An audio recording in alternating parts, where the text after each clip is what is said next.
है कि जिस तरीके से टैरिफ जो 50 से घटा कर 28% पे आया, चाहे एग्रीकल्चर का सेक्टर हो, टूरिज्म का सेक्टर हो, पशुपालन मत्स्य पालन है, इनके ऊपर किसी प्रकार का फर्क पड़ने वाला नहीं, इनका लाभ पहुँचने वाला है।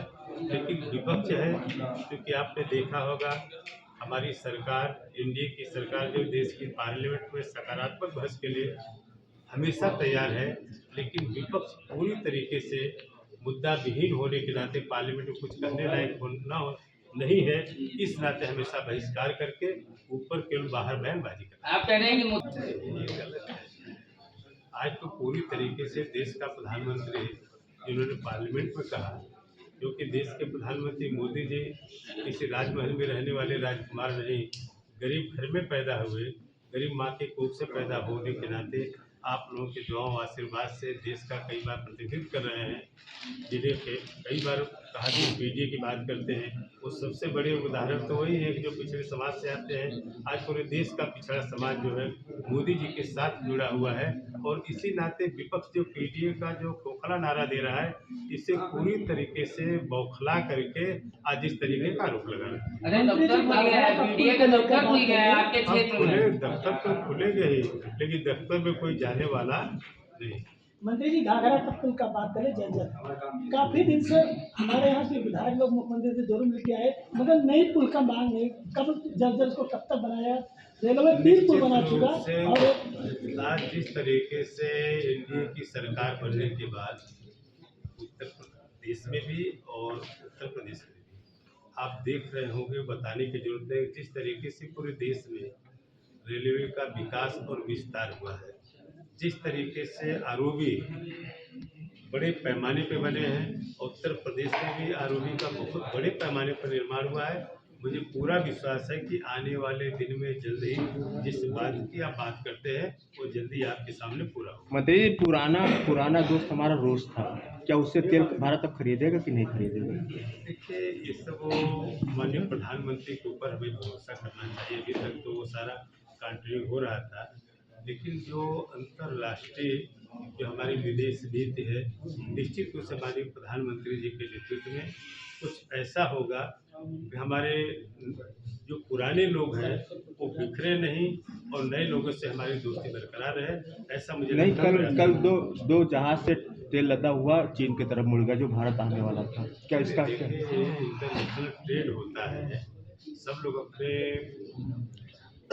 देश के हित में निर्णय लेते हैं, तो निश्चित रूप से भारत के हित में जो होगा हमारी प्रधानमंत्री जी वैसा निर्णय। मंत्री जी, आपके लिए एक बहुत अच्छा सा सवाल है। आप गोंडा के प्रभारी मंत्री हैं, आपकी इतनी उम्मीदें हैं कि सारा आपको जितने प्रतिनिधि हैं सब घेरे रहते हैं कि कुछ मिल जाए। अभी आप इतना बड़ा गिनाए, तमाम जिलों का नाम गिनाए, यूपी के लिए आपने बहुत कुछ बता दिया, कुछ गोंडा के लिए भी है। गोंडा के लिए भी है। गोंडा के लिए बहुत कुछ है। अभी तो बजट अभी उत्तर प्रदेश का भी तो ये तो भारत सरकार ने दिया है, जो देश की पार्लियामेंट में बजट प्रस्तुत हुआ है उसमें उत्तर प्रदेश को इतना बड़ा हिस्सा मिला है। अभी 9 तारीख से असेंबली चलने वाली है, मुझे लगता है कि जितना आपकी उम्मीदें होगी उसको पूरा हमारे उत्तर प्रदेश। मंत्री जी, गांव में टंकियां बनकर खड़ी हैं नमा में, उस पूरी जर्जर व्यवस्था, पूरी सड़कें जर्जर कर दी गई, उसके लिए अभी तो 20% चालू नहीं हुआ।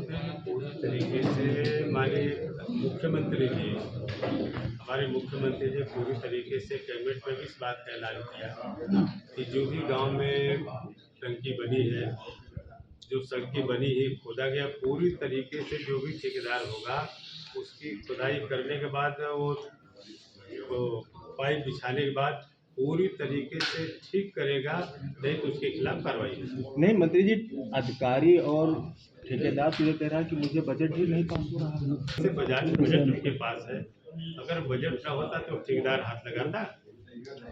अच्छा मंत्री जी, देखे हैं कि वो खोद के टंकी तो गए, मगर घर तक पानी तक पूरी तरीके से माननीय मुख्यमंत्री से इस बात को लेकर गंभीर है कि नल से जल को हर घर तक पहुंचाया जाए।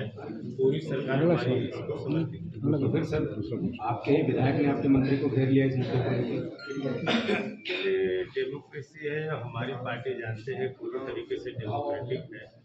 हर विधायक को अपना अधिकार है हमसे अपनी बात करने का, तो विधायक के लिए सकारात्मक नहीं सर, वो पानी बात करने के बाद नहीं इसलिए बंधक बनाए थे।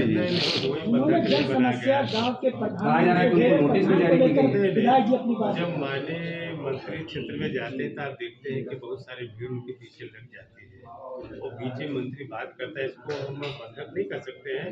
वो पूरी तरीके से हमारे प्रदेश के इरिगेशन मिनिस्टर आम प्रधानों के बीच में रह करके उनकी जन समस्याओं तो मंत्री जी नोटिस क्यों दिया गया? किस बात के लिए? जन समस्याओं को सुन करके उनके निराकरण करने के लिए उन्होंने अपने मंत्रालय में आदेश भी दे दिया। ये इरिगेशन मंत्री ने खुद कहा कि उनको नोटिस दी जा रही है।